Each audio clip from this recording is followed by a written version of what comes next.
దేశంలోని పలు రాష్ట్రాలతో పాటు విదేశాల్లో సైతం శంకర ఆసుపత్రి సేవలు అందిస్తున్నామని సీఎం చంద్రబాబు అన్నారు.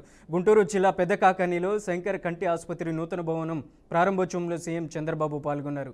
ఉచితమనే కాకుండా శంకర ఆసుపత్రిలో సమర్థవంతంగా సేవలు అందిస్తున్నారని వివరించారు.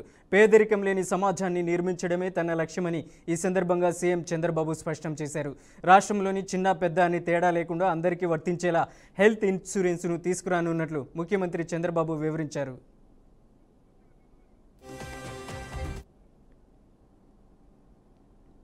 ఈ రాష్ట్రంలో ఒకటే ఆలోచిస్తున్నాను, హెల్తీ వెల్తీ హ్యాపీ సొసైటీ నా ఆలోచన. శంకరాచార్య గారు ఎప్పటి నుంచి చెప్తున్నారు, 5 గుణాలు వారు చెప్పారు. ఆ 5ట్లో కూడా పేదరికం లేని సమాజాన్ని చూడాలనేది వారి కళ, వారి ఆశయం, వారి ఆశీస్సులు.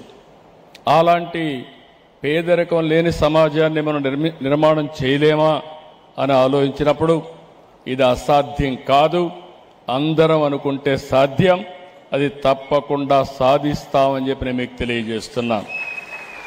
ఇంకొక పక్క మీరు ఒక్కసారి ఆలోచిస్తే ఈరోజు ప్రతి ఒక్కరి ఆరోగ్యం చాలా ముఖ్యం.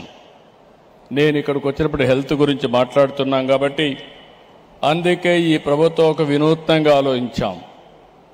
యూనివర్సల్ హెల్త్ కవరేజ్ తీసుకొచ్చాం. ఈ రాష్ట్రంలో ఉండే చిన్న పెద్ద అందరికీ 2,50,000 రూపాయలు హెల్త్ ఇన్సూరెన్స్ కల్పించే బాధ్యత ఈ ప్రభుత్వం తీసుకుంటామని చెప్పి కూడా నేను మీకు తెలియజేస్తున్నా.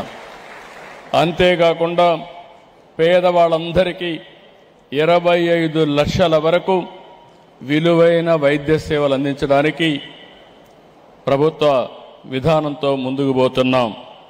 శంకర విజయేంద్ర సరస్వతి గారి